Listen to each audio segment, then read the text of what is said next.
Broadcasting live on the UnitedWest.org AM radio network and simulcasting on DirecTV, iHeartRadio, Roku, and the World Wide Web, this is Enemies of the State with Tom Trento.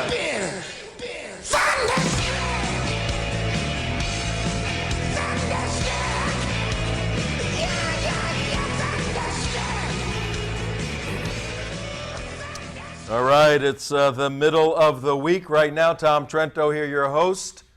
4:06 in the afternoon on a kind of a cloudy, rainy, sunny, regular summer day here in Florida, the east coast of the United States. Hi, everybody.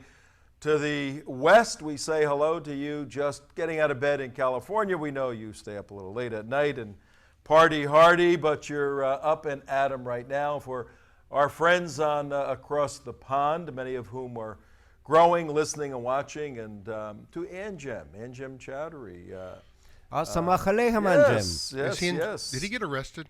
No, he did not get arrested. I got last night a little note that he was arrested, and we checked very quickly. He was not arrested. It was actually an old story, but I did just get an email from one of our guys who said, your buddy Anjem, my buddy Anjem, is tweeting out. Let me tell you what he tweeted. You guys want to hear what he tweeted? Yeah, of course. Anjem Chowdhury is one of the world's top Sharia experts and proponents, an endorser of the Islamic State, therefore a terrorist by definition. He tweeted out this morning, Anjem Chowdhury, based in London, it's time the Muslims say no to democracy, say no to freedom, say no to human rights, say no to secularism, no to the UN, no to all kafir regimes, yes to Islam. Takbir! Abdullah, you like that, huh? That's nothing new for me. Very much so. Nothing This is not really news. new. But what is appropriate for today's show, we are, as you know, Apocalyptic Iran is the name of our 5-part series. This is the 3rd part. Hump Week. Mike. Hump Week here. We're going over the hump of Wednesday. And at the end of today's show, the last part, we're going to dive into a phenomenal survey that Center for Security Policy just put out a day or so ago. They've conducted a nationwide survey of Muslims, asking them, do you want to kill people in the United States of America? And wait until we get to the answer. But I'll tease it a bit for all of you. Not that you need teasing to hang in with us, because we just do a wonderful job here. But that some of you driving in your car that have to get out shortly will go to the UnitedWest.org and watch it later on. And those of you driving in your car on WSBR Radio, 740 on the dial, and we're on 4 o'clock every day. Red State Talk Radio, midnight on the East Coast, Studio B. Night Owls, go there. It's so late, Tom. I know, for you, schmuck, it's late, but for your grandnephew's nephew, they're rocking and rolling, let me tell you, at midnight. They're just getting started. Do you remember the days, Mark, when you would go out at 10, 11 o'clock at night? Go out at 10, 11 o'clock at night? Do you remember that, Mark? That was when I woke up. What are you talking about? Oh, you. I used to go out at 10, 11 o'clock at night. That's my sugar now. Come home from work, take a shower, all that, throw on some cologne, start the Porsche up, and Porsche. Oh, the Italian stallion of old, eh? Yeah, this is bad. Go out at 10 o'clock at night. Yeah, these are the John Travolta days. You're going out there and eating pizza. 1 o'clock in the morning, eating pizza someplace. I eat pizza now after 6 o'clock, and I'm taking antacid and all this stuff. And, those days. And by the grace of God, I'm not in jail. I'm not dead. And I'm here. And praise Allah. Well, mine's actually reversed. Thank God I'm not dead. I should be dead like 5 times. Yeah. That guy talked about his story the other day where he got hit, but he fell off a balcony. Well, I fell off balconies. I got hit by motorcycles. When I was 5 years old, I got hit by a motorcycle, went flying and landed on my rubber ducky. So that was my first near-death experience, and I had like 4 of them after that. We'll have to hear those for oncoming shows.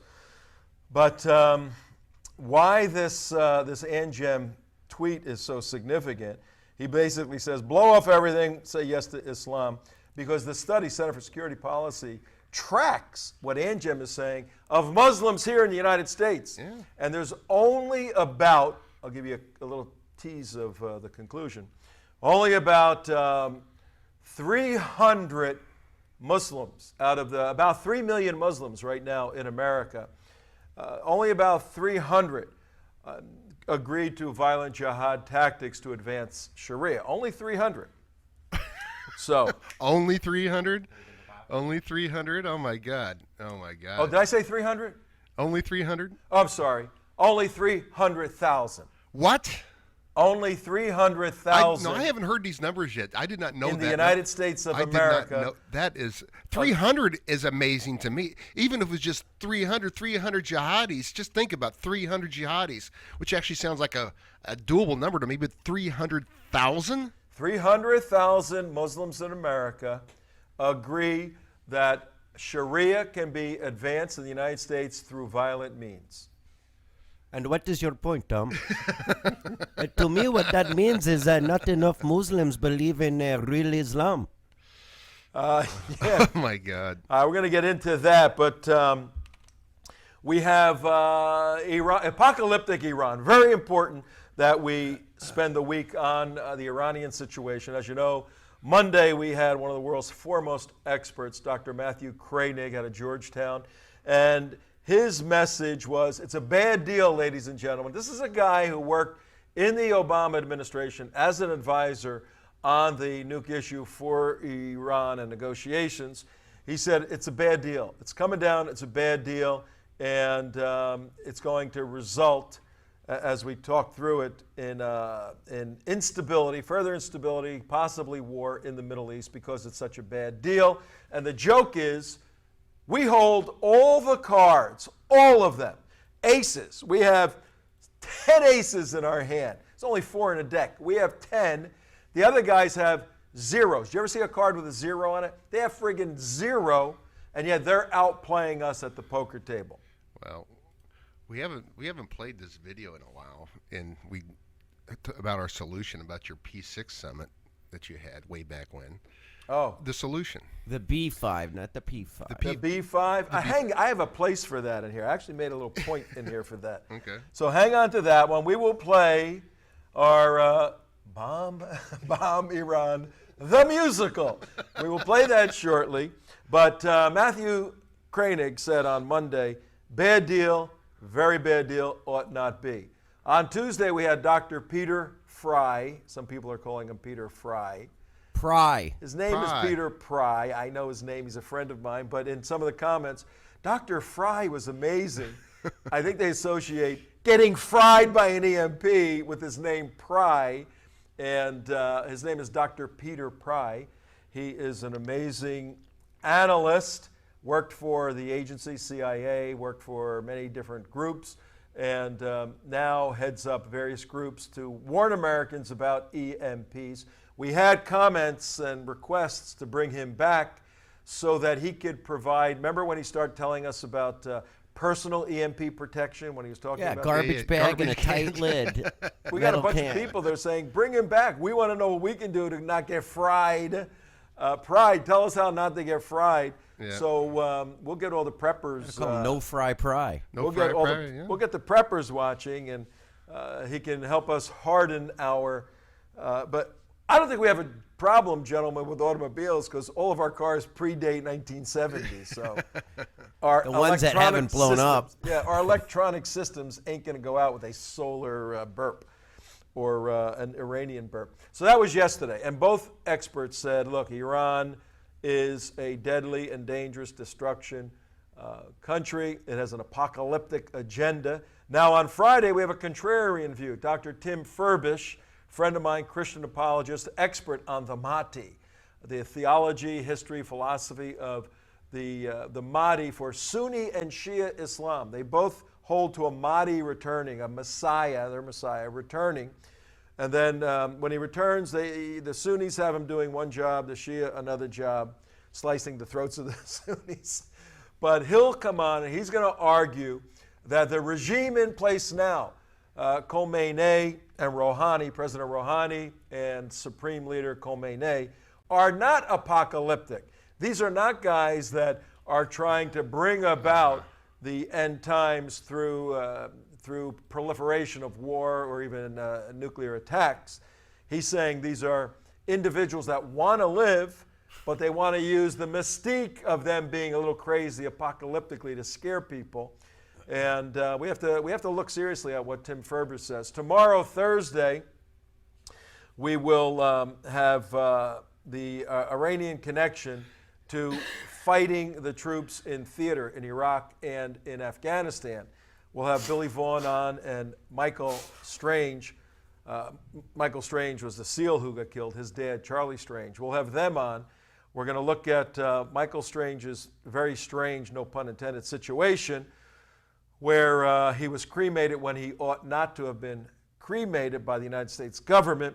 But we're also going to look into, as some of our friends have suggested, the Chinese and the Iranians' efforts at infiltrating our technical systems through cyber warfare, and whether or not those issues could have occurred with Extortion 17. We're going to take a look at that. So we got a lot of stuff with Iran at the center, and our objective is not to get everybody to go call your congressman today and protest. When the decision comes down 6 days from today, today's the 24th, it comes down on Tuesday the 30th, the conclusion to the negotiations, and most likely, $5 bet, gentlemen, I bet the deadline of the 30th is extended. Oh, you think so, boss? Anybody want to take that bet? No, I would tend to agree with you. Well, especially after we got the notice from the Iranian parliament the other day. They gave their response already to the negotiations. What did they say? They said, Death to America! Death to America. That was literally what they said. They came out, they talked about the proposal, and they said, Death to America! Look, if they wouldn't cut our heads off or hang us from the highest tree, if they wouldn't do that, what a blast it would be to live in Iran and do a show in Iran. Those guys they crack you up. They tell the West, we love you, everything. Then they go, death to all of them, kill all of them. And everybody still loves them and wants to bring their arms around Mohammad Javad Zarif, the chief negotiator, because he's a cute little man and he wears little nice girly type clothes. He's so cute. Everybody has their own little Persian guy. It'd be fun to. And then they come back in the back room. They go, just screwed over Kerry one time, and his buddies go, Kerry's got a Stockholm syndrome. Oh, that's real difficult. Oh, Yeah. Look, we have visitors to this. Don't talk and don't come in here, little visitors to the studio. See you later. Okay, goodbye. All right, we're live at 19 minutes after the hour, 19 minutes after 4 o'clock. And yes, you too could visit our studio. You will have Just to walk be, in. every cavity of your body will have to be searched. And we have some wicked tools to do that. But no, nobody's allowed here unless you're invited here. All right, up first in our effort to, what I was saying was, got to close those doors over there right now. Out. What's going on is on the negotiations that are going to be extended most likely, but if they're not on the 30th, then that triggers a minimal 30-day, possible 90-day review period by the United States Congress to determine whether or not it wants to approve the deal that the president has. If it disapproves it, if it votes against it, the president can override the veto with securing enough votes in the United States Senate, which he already has. So the time for public policy pressure is going to be during the review process after we've had a chance to actually read every element of the deal. We pray that somehow a good deal comes out of this. We don't read deals. We just pass the bills and we figure out what's in them after we pass them. Sign them and then read them. Figure out what's in them later. So the call for activism is not right now. We don't want you all geared up and going bonkers. But if it's a bad deal And if we got to put pressure on Congress, most likely we will lead a protest. You're hearing it right here 20 minutes after. We will lead a protest at the United States Congress as long as it isn't 30 degrees below zero and I wear steel-toe shoes. And our bank account's now 30 degrees below and if zero we have as some well. money in the bank account. We will lead a protest at the United States Congress, calling on the carpet every single legislator who approves a bad deal, and we will bother them for the rest of their elected life and make life. What is all this stuff popping up on the screen? Is it secret stuff that people aren't supposed to see? What the heck's going on here? I don't know what that is. I don't know what that But is it's almost either. blocking me. But that's okay. All right, we got 3 videos for you that are going to help you understand further the necessity, importance of confronting Iran, confronting the administration. Isn't it interesting? The administration led by this gentleman, President Obama, is literally on the side of Iran in getting a deal for Iran. We're going to show you 3 videos that we want to put a wedge between the administration and Iran based upon jurisprudential principles of the United States of America. First one, Clarion Project. They've done a series of 5. We're going to show all 5 over the next couple of days. But the first one features great men who really thought they out-negotiated a dyed-in-the-wool enemy. Check this out.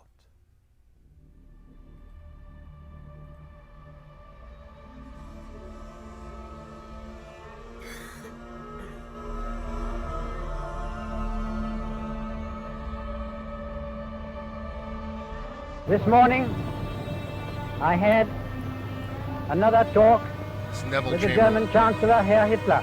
We regard the agreement signed last night as symbolic of the desire of our 2 peoples never to go to war with one another again. Yeah, that worked real well. That worked out for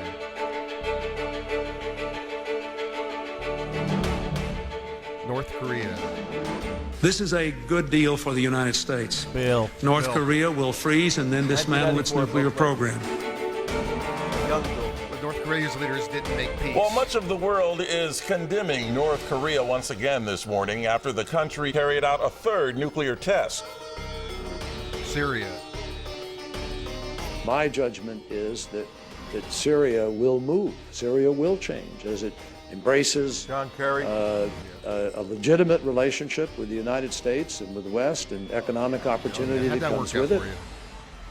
But Syria's leaders didn't make peace. We begin tonight with the latest information coming out of Syria. The Obama administration just released a statement confirming that President Bashar al-Assad's regime has used chemical weapons on its people. Iran. Today, the United States, together with our allies and partners, has reached a historic This is understanding 2015. with Iran. And I am convinced that if this framework leads to a final comprehensive deal, it will make our country, our allies, and our world safer.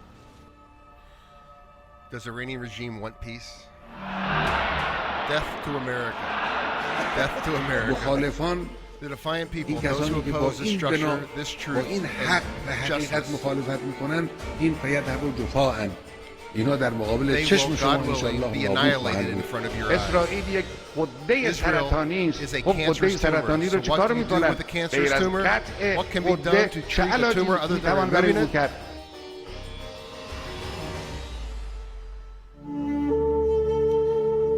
Exterminate and purify, showing past images of atrocities.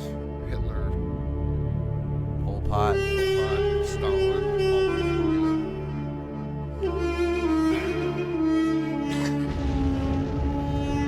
Images of the World Trade Center. Yeah. Draw your swords and dismember their limbs. This is from ISIS. And Showing the mass beheading on the beach from earlier this year. Yep. With the Mediterranean running red with blood. Yep. Whenever they say they want to kill you, death to America from Iran. Which was going on Sunday as well. Yeah. In Parliament. In Parliament, they're doing this, you know.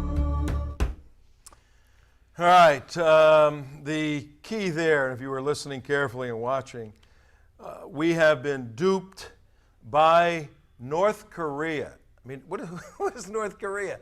It's a hidden country with, you'd think, dumb people, and all of a sudden they come out with this phenomenal technology and dupe, confuse, confound our sophisticated intelligence agencies to the point where we had no idea what they were doing. And Bill Clinton back then, 1994, said, oh, we got it under control. We know with the arrangement we have, we're going to control these guys, and they've expanded their capabilities, and they threaten us all the time. Now, we look at North Korea and go, well, it's a Mickey Mouse little goofy country, we can spit at it and blow it up and whatever. But North Korea now has been on the forefront because they acquired the technology through AQCon and others. They now are exporting the technology to our enemies because they're not dummies. They have the technology. They can simply say, hey, we don't have to fight America. We know we can't beat America, but we can really bother America by getting this stuff to other countries that hate them. Let those guys be our proxies instead of us being the proxies of the larger nations. And we'll just build the reactors for them. We'll give them the technology to do it. We'll send our people over there. And this is what was happening with Saddam Hussein. And now in Iran, the technology is being exported. That's how Iran has moved so quickly in their technological advancement on nuclear capability. Now, take that a step further. Now you get Iran that truly wants to be a regional player, whereas North Korea doesn't want to. They just want to kind of be left alone in their little bizarre world they live in. Hermit country. Hermit country. They're not going to go anywhere. They're not going to take China. They're not going to take South Korea. They're not going anywhere. So they just want to stay there, and the guy wants to be the king of his little kingdom and have a nice time and drive cars and have a crazy haircut. Not the case with the Ayatollahs. They want regional control. They have a theocratic worldview that wants Medina, Mecca, oil, MMO, or MOM, mom. They want mom in the Middle East. Mecca, oil, Medina. That's what Iran wants. They want their mom. And they are willing to die to get it, and they're willing to chant death to America to get it. Now, what do you think with the capability these guys have? Do you think they're going to export it maybe to, I don't know, Hezbollah, who has 100,000 missiles north of Israel and is willing to fire those into Israel? Imagine if Hezbollah had ballistic capability to put a little tiny evil bomb on there. Wait, is that the same Hezbollah that we know sneaks up through our U.S. border via Mexico and the drug cartels? Are they down there too? By my word, is that happening? Wait, really? so you're saying it's they could, these miniaturized nukes or even the dirty ones that could fry our grid could just come right across the Mexican border? Back in the 60s, late 60s and 70s, the early days of the SEALs, and I have a little understanding of those days. A friend of mine who has since passed away, SEAL, one of the first plank owner, told me about a mission he went on with a suitcase nuke. And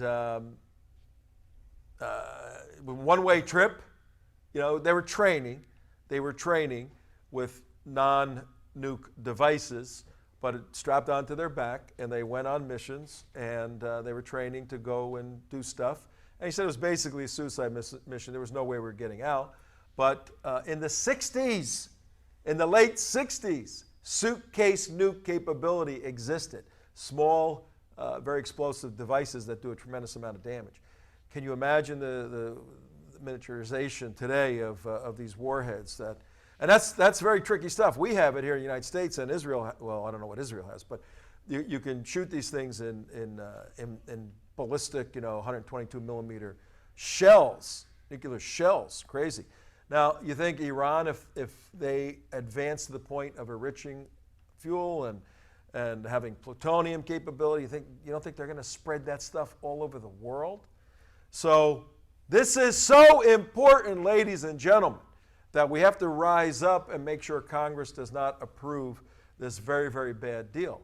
We're talking about life or death matters for Americans right here at home. All right, our next video, we went to Clarion, they went back in history with Neville Chamberlain, Neville Clinton, and then Neville Obama, all the three Nevilles, the Neville Brothers. And now we're going... I like that. Neville Brothers. And Neville Brothers. Stuff just rolls off, you know. No, it says right here, Neville Brothers. No. But now we're going to a little piece of current history that actually contains a tremendous amount of past history, though that's kind of redundant. What did you say? Of history past. Who will predict history future? Video 1. And this is a guy who's in his later 80s, who has more clarity of mind, more sophisticated thinking, more logical capability than all three Neville brothers put together. Neville Chamberlain, Neville Clinton, and Neville Obama. We need a sec. I'm stalling. Well, we can do the other one. I'm stretching. No, this one fits in more neatly. Okay. And not that I didn't put it on the script for everybody to see, but who you're going to hear from is Admiral Ace. Aloysius, I was going to say. Aloysius Ace Lyons, Admiral Lyons. And he is a retired naval admiral, which means he spent a lot of years in the United States Navy. Mark, you spent a few years in the United States Navy. He was actually my commander during his time up there. He actually, commanded the entire Pacific Fleet. I mean, in fact, it is larger. The Pacific Fleet is larger than all other countries. Just the Pacific Fleet alone, not talking about the whole fleet, but he was the 4-star admiral. I mean, bigwig guy. Wow. And at 33 minutes after the hour, Mark, 33 minutes after 4 on WSBR radio here on 740 on your dial. Tom Trento, your host, Enemies of the State. Mark, while you were in the Navy, most people don't know this, you were a vice admiral, right? Yeah, I was a vice admiral. Or the Admiral of Vice. Maybe you were the Admiral of Vice. I got it. Yeah. One of those ways. Yeah, I went to Captain's Mast more times than people can imagine. Captain's Mast! Was that a bar down in San Diego? Captain's Mast. Yes, Mark was in the Navy. He served his country admirably. And yes, I did. We thank him for his service. And we're very thankful that he made a decision to get out of the Navy. Well, I don't know about that. Yeah. We're very thankful for that. But Admiral Ace Lyons commanded the Pacific Fleet. He is one of the co-authors of Sharia, The Threat to America. I am privileged to be one of the authors. He's a dear friend of ours. Recently, he spoke up at Rabbi John Hausman's lecture series in Stoughton, Massachusetts, where some of the bad guy jihadis are from. See how all this fits together? Yeah. We sent up 2 of the United West guys, both of whom have been attacked by Muslims, both of whom have pursued it through the law, and both of whom have prevailed against the Muslims and got them either convicted or deported. So both Alan Kornman and Damon Rosen are batting 100% on the defeat of Islamic Jihad. And if we add in the Garland deal, where there's 2 dead jihadis, things are going pretty well that way. And sometimes you have good days, sometimes you don't. But they went up to Boston and covered the briefing that took place up there with Claire Lopez, Frank Gaffney, Admiral Ace Lyons.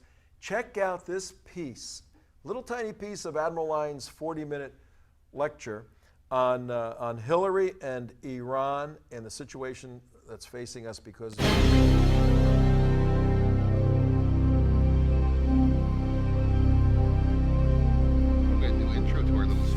Now, I'm going to say a few words about the Iranian nuclear program. It's all a sham. The core elements of Iran's program remain totally intact. In fact, their batch of enriched uranium has increased by another 20 to 40% while these negotiations have been going on. And why do I say it's all a sham? Well, I want to take you back to 4 June 2008, when candidate Obama received the Democratic nomination to be President of the United States. At that time, he opened, according to Michael Ledeen, a secret channel of negotiations with the Ayatollahs. The secret channel was Ambassador George W. Miller. Miller was our former ambassador to Ukraine, but more importantly, before that, he was in our embassy in Tehran, spoke fluent Farsi. And the message was to the Ayatollahs, don't sign any agreement with the Bush administration or the other European members. You will get a much better deal from me. You will like my policies. I am a friend of Iran. This borders on treason. And let me tell you, you all remember 9/11 only too well. 9/11 couldn't have been carried out without the material and training support provided by Iran to the 9/11 hijackers. And 3,000 innocent Americans who were doing nothing more than going to work would be alive today. And this is the country, the Ayatollahs, that the Democratic candidate considers a friend. Mind-boggling. I want to say a few words on Benghazi.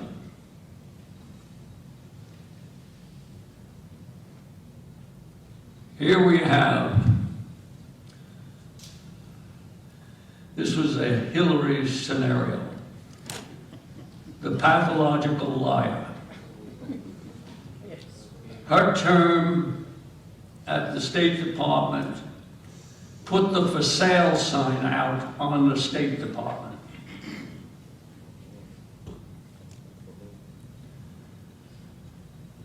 Her emails, every one of our enemies, you know, have hacked into those emails.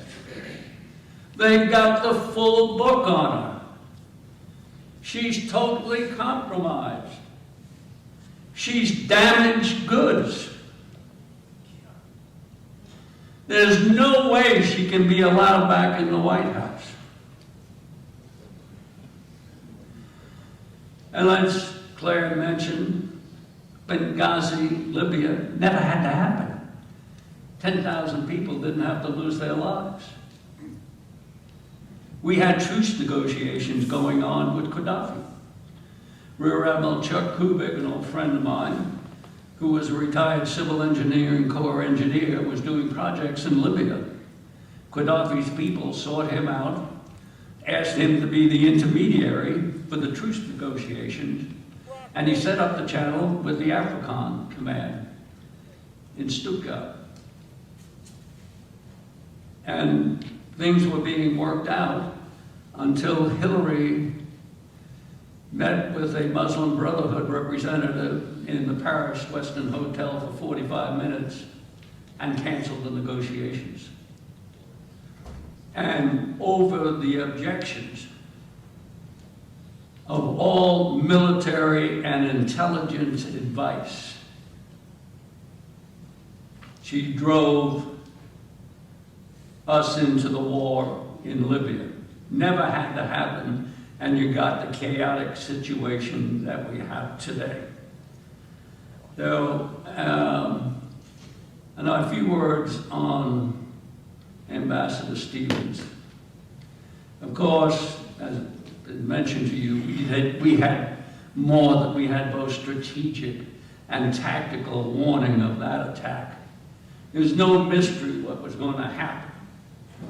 In fact, we had specific warning, 10 days that attack was going to occur. This is from none other than the director of DIA. along with the defense security folks from the annex, CIA annex. Now, I have to ask you, if you're the Secretary of Defense and you are the SINC in command of that region and the supporting SINC, which was SINC Euro, who had all the resources, would you not reposition forces to counter such an attack? I mean, and if you were Ambassador Stevens, he had to know that that place was going to be attacked. Would any one of you say, oh, well, here I go, doop-de-doop, over to Benghazi? Of course not. Our Med was emptied of resources, except for a few. We had a destroyer at Ceuta Bay in Crete. We had a destroyer in Rota, Spain. But we did have at Sigonella a Marine fast team, 40-member counter-terrorist team with their own aircraft. We also had a 130-man Marine Force recon team at Sigonella. We had F-16 aircraft available. None of it was employed. And of course, when I was on the Lou Dobbs show, Lou asked me, he said, what do you think happened? I said, well, if I had to speculate, I'd say this is an operation that went terribly wrong. As you remember, Morsi, when he was president and he came to Washington the summer of 2012, his number one objective was to get the release of the blind sheikh.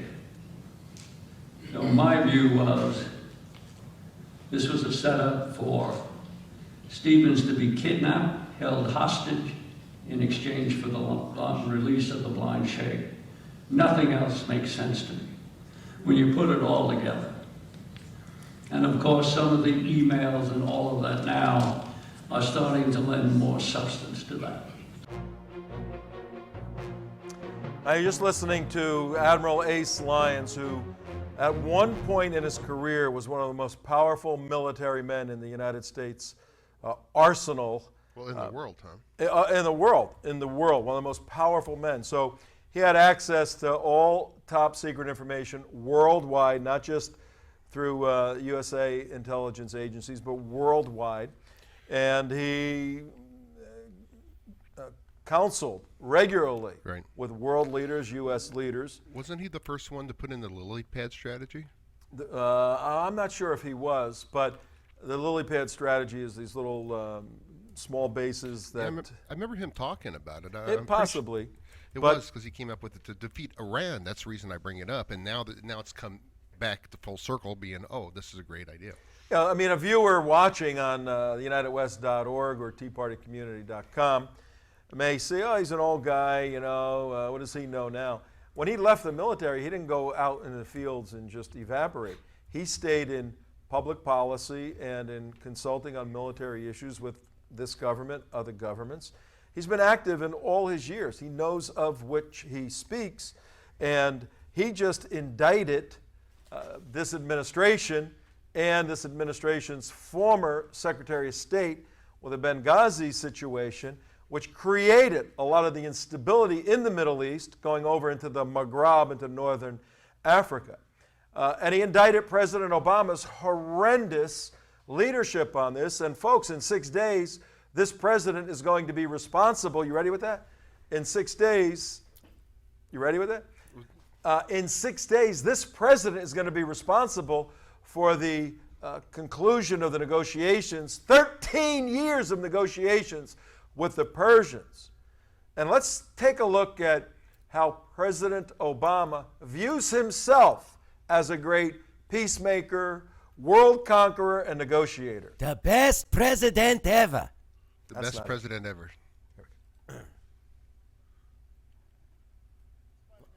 4 years ago, I promised to end the war in Iraq. We did. 4 years ago, I promised to end the war in Iraq. I did.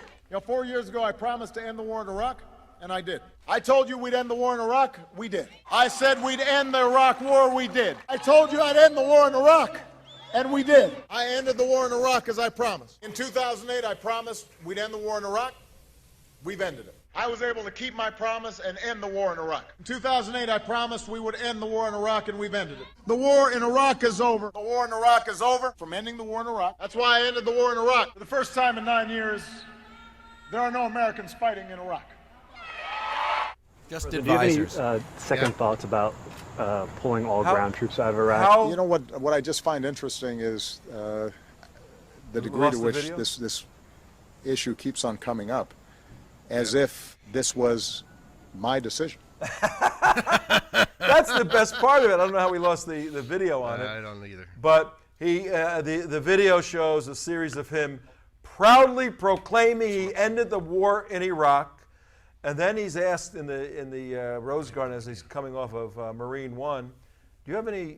Because the war's not ended, not in anybody's mind, but a psychotic megalomaniac maybe, and you dopey people that have voted for this guy and continue to support him.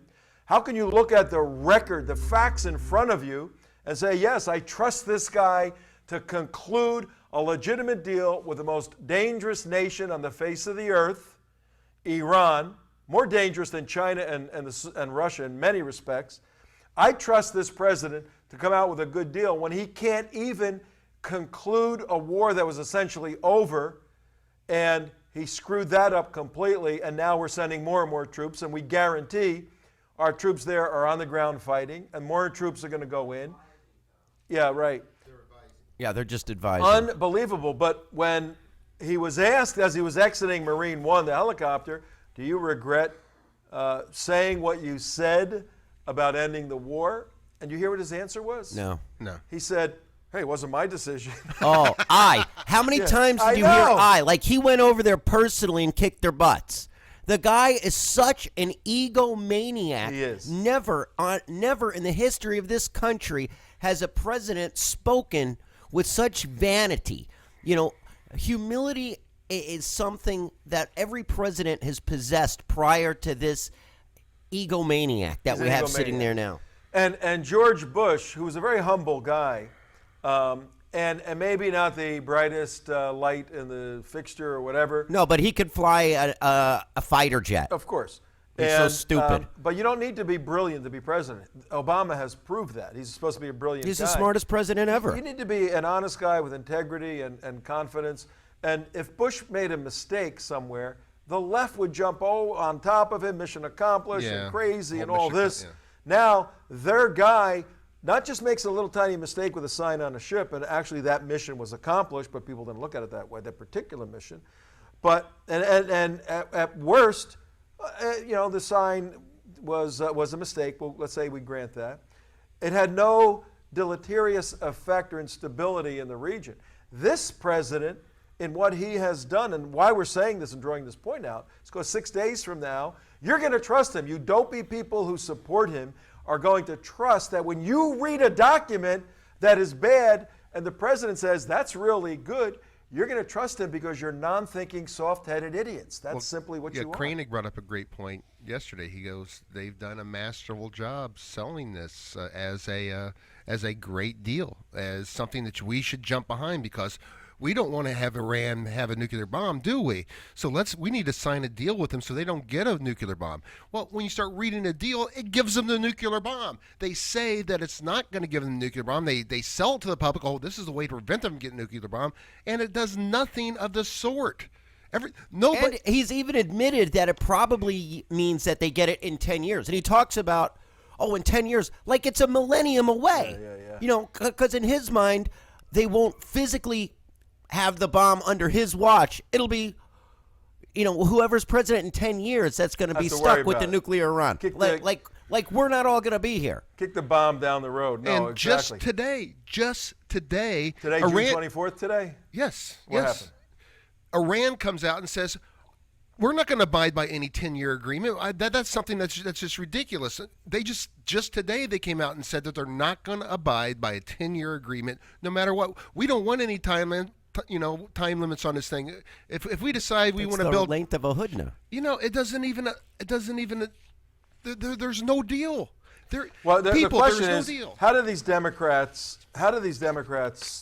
look themselves in the face each day and say, I support this guy? Well, there's two ways they do it. If you like your health care plan, you can keep it. Yeah, well, there's two ways they do it. One, in our work on campuses and our work through the years, and we've been at this a long time, you can make a general statement to say many Democrat people are dumb people. People who are Democrats are dumb people.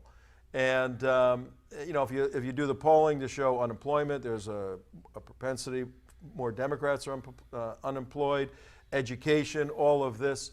And there just happens to be dumber people who are Democrats. They're not analytical, they're not logical. They are self-centered. They want to suck on the tit of the state and take whatever they can from the state. And there's more Democrats than Republicans who do that. And those folks, President Obama can say, today, Wednesday the 24th, like Woody Allen did in the movie Bananas, said, no, it's actually Thursday the 25th today, or tomorrow we start wearing our underwear on the outside of our pants. Obama can say anything crazy, and these people go, he the president, he get me my check every month, I'm happy. Well, there's those. But then there's a second group of Democrats that are extremely intelligent. People like the lawyer. Dershowitz? Dershowitz, Alan Dershowitz. I've actually debated him. Alan Dershowitz, brilliant guy. Yet he's still a supporter of Obama, though he's backing off a little bit. Now, how could somebody not dumb support Obama? Because he's looking past Obama to the principles that Obama supposedly is articulating, which in Dershowitz's view are the proper principles for a just society. So he sees Obama simply as a tool. But when you deconstruct the view of these guys toward Obama, they'll say the guy's a loser and hasn't done what we thought he would do, and he has hurt the country. But they don't do that publicly enough for people to realize how bad President Obama is. And accentuate your point of what you're saying, Tom, is he actually speaks the Republican conservative message. No nuclear bombs for Iran. They cannot have nuclear bombs for Iran. He speaks that. He says that. That's what he says all the time. He says, no, we do not want to have Iran have the nuclear bombs. He says that. But his actions and his methodology are 180 opposite of his words. That it's like you can, yes, you like your health care plan, you can keep it. When in reality, you don't get it. The same things happen with Iran. He keeps saying we can't allow Iran to have the nuclear bomb. We can't allow them. It's terrible for Iran to have the nuclear bomb. Yet his implementation of this is just 180 opposite. And when the paper comes out, the negotiation, every American is going to be able to read it and look at it, and there's going to be all kinds of analysis on both sides. And the bottom line is going to be by honest Democrats and honest Republicans, it's a bad deal. Yeah. President Obama is going to say, no, it's a good deal. We're working on other stuff, and we have assurances and trusts and all of this ethereal vaporware. And then the dopey people and the Dershowitzes are going to go, okay, we have to continue to trust him. And we saw the Neville brothers, Neville Chamberlain, Neville Clinton, and Neville Obama, have done the same thing. Trusted people who ought not be trusted. Now, is there any objective criteria by which we can make decisions regarding whether or not Obama and his administration is wrong? Yes, there is. I'm holding in my hand document produced by Center for Security Policy, and they are all over this thing like a cheap suit. 9 minimum requirements for a nuclear agreement with Iran. Now, ladies and gentlemen, you listening out there in your automobiles at 55 minutes after, all of you watching on the UnitedWest.org, Breitbart, wherever we are, listen carefully. 9 necessary requirements. Minimally, we should get much more than this. But we can't agree to a deal if we don't get minimally these 9 requirements. I'm going to just lay them out here, then go into the study that Center did. And then we will develop these tomorrow and Friday, Thursday and Friday. They're so important. Number one, gentlemen, what's the number one requirement we got to get from Iran in order to say the deal is okay? You tell us. No enrichment of any uranium anywhere, anytime, ever for the length of the deal. Stop the centrifuges. Don't unplug them.